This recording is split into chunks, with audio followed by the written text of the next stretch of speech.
Welcome back to Movies TV Man. Of course, you can follow me on Twitter and on Vero at Movies TV Man. And welcome to Friday's edition of the DCEU Daily, the Batman, Matt Reeves' master plan. Having the privilege and honour of seeing the Batman early, I can now kind of talk to you about this master plan. And it's pretty obvious within this film there is a master plan, not necessarily just for the Batman universe that Matt Reeves is fleshing out, because we know there's the Batman, there should be another 2 movies. We know there's a couple of streaming shows already. So there is a master plan in Matt Reeves' kind of grander scheme of things. But also what you'll see in this film is that there is a bigger plan beyond Batman. He really is planning to flesh this out with other DC characters, and that is very, very exciting to me. What WB and DC have got is a history of great comic book movies that are great movies that we've discussed many times. Superman the movie, Superman 2, Batman 89, The Dark Knight, Man of Steel. These are iconic movies, whatever you think of Man of Steel. BVS, again, whatever you think of it. These are iconic movies that are going to stand the test of time. Zack Snyder's Justice League Snyder Cut. Marvel and Disney don't have this. They have okay movies. They have a very successful franchise. What DC and WB have got in their history is historic legacy, great movies. It's something to be proud of. And the Batman is definitely in that long-running tradition of iconic movies. What's going to happen is once you've seen this movie, you're not going to want to stop talking about it. And it's the same reaction, really, to the other great movies in the annals of DC live-action history that I've just listed. His master plan is to flesh out his own Earth and his own universe. And this is very exciting, because you're going to have an Earth with its own, DC characters. First of all, with Batman and his rogues gallery and his universe, but that is just the beginning. What I like about Matt Reeves, doing the Batman is that it's a passion project, and you can see this within his film. There's nothing more exciting than knowing that someone is passionate about a character and something that he's doing.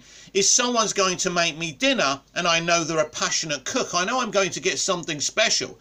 And people question why everyone is standing Matt Reeves the Batman before they've actually seen it. It's because of Matt Reeves. People have this trust, this coherent trust in the man, because when you go and see his Planet of the Apes movies, his 2 Planet of the Apes movies, you can just say, wow, this guy is going to make a great Batman film.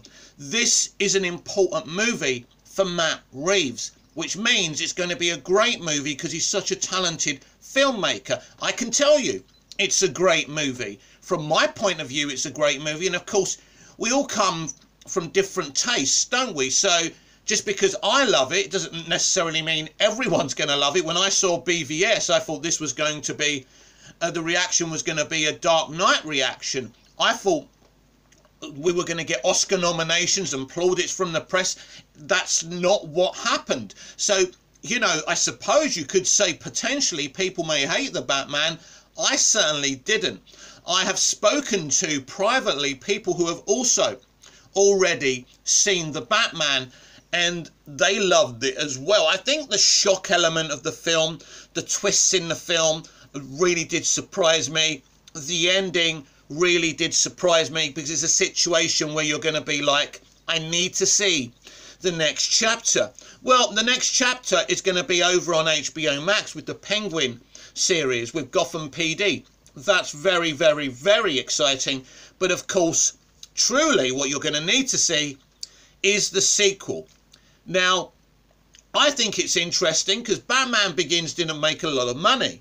But The Dark Knight did, and The Dark Knight was the film everyone put up there. Star Wars made a lot of money in New Hope. It was The Empire Strikes Back that had the big name and the big reputation. Personally, I prefer A New Hope to The Emperor Strikes Back, or The Empire Strikes Back, and I prefer Batman Begins to The Dark Knight.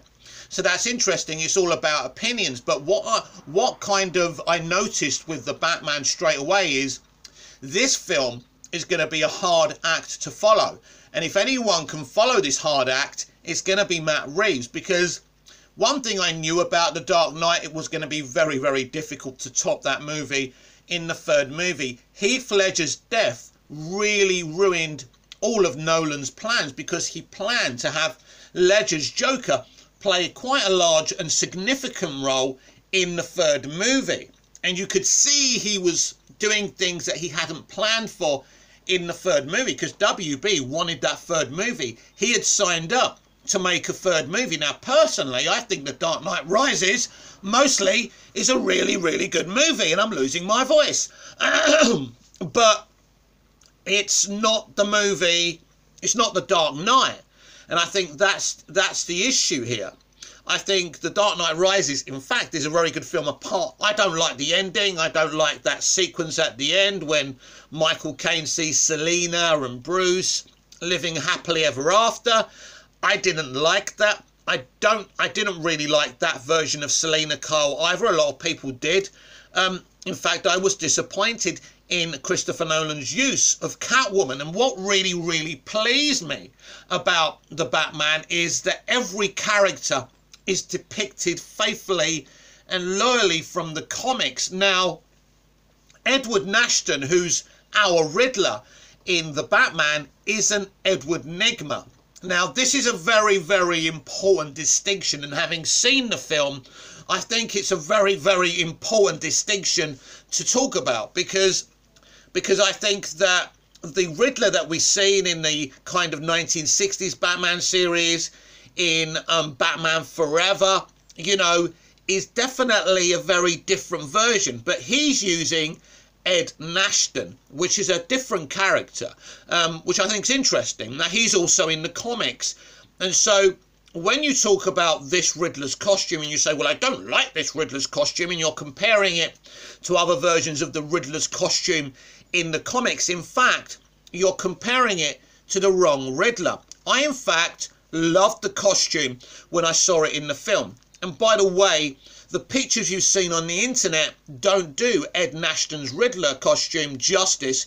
It looks so much better, but I liked it. I liked it in the pictures that I saw.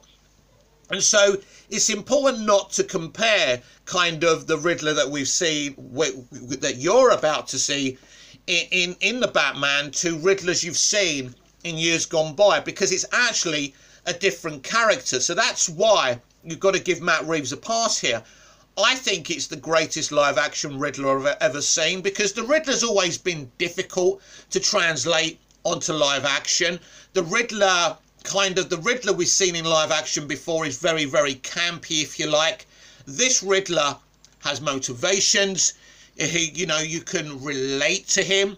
And he's really, as I say, he's coming from a similar place to General Zod in Man of Steel, even Lex Luthor and BVS in a way. He has a reason for doing what he's doing. He looks at himself as a kind of a hero, that he's doing the wrong things for the right reasons. And really, he's a victim, because ultimately, we all start off as young people as victims, but as we become adults, we have a responsibility to do the right things.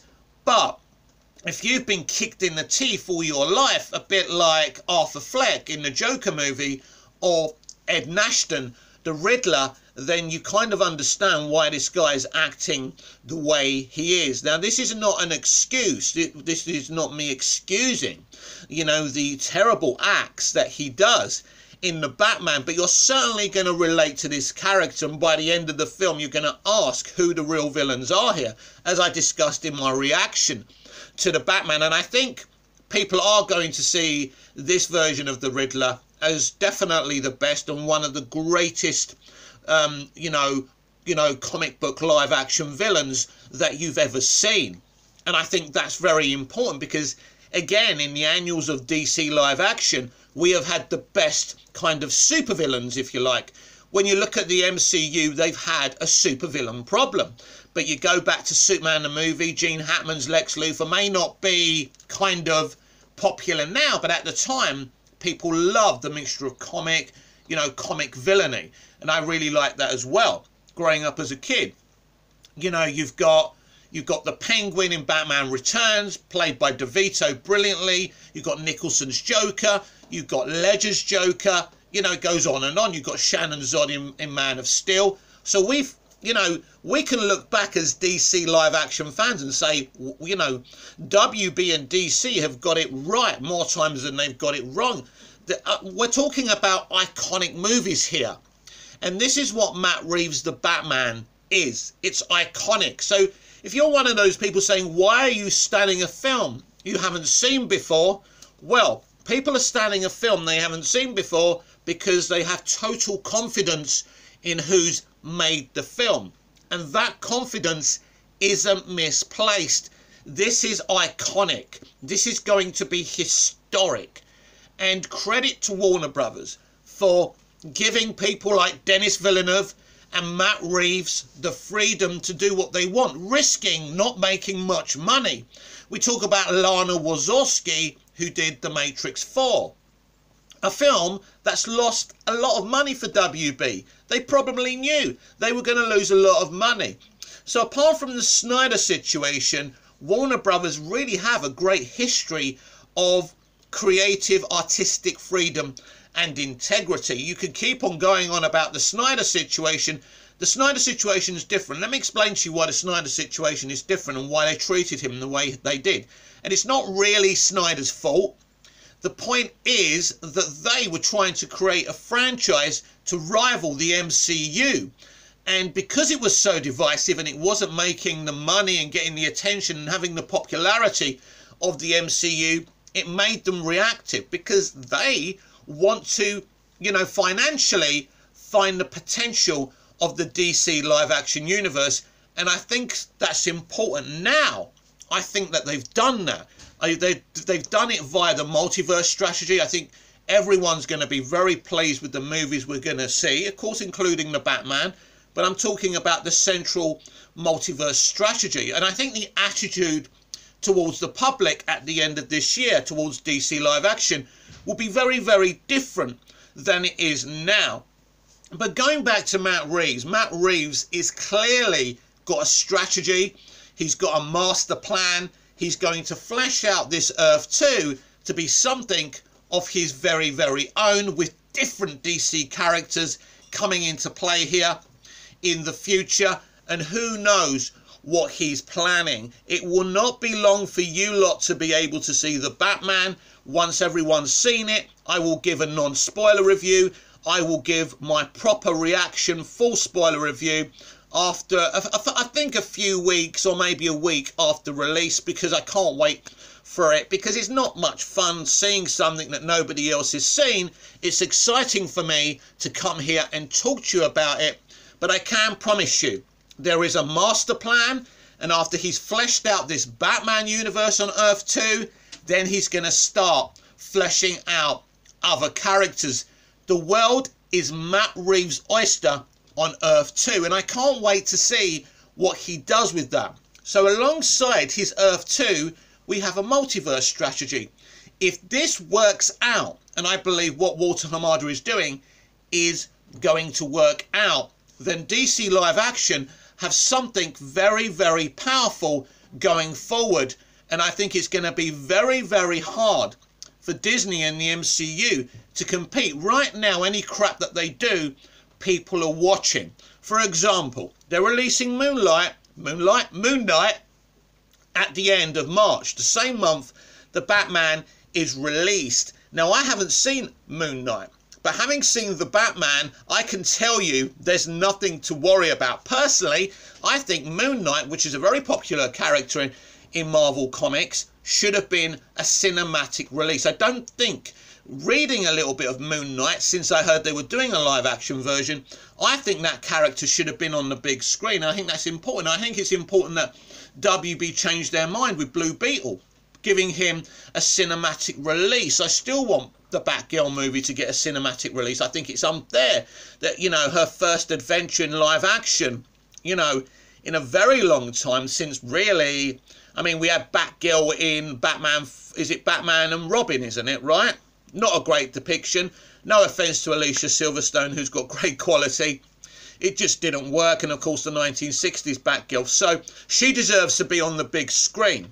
But when we look at Peacemaker, the fact is that Peacemaker is leaps and bounds better than anything the MCU have released on Disney+. The Disney Plus MCU shows are going through the motions. James Gunn isn't a creative who goes through the motions, so we've got a very, very exciting future here.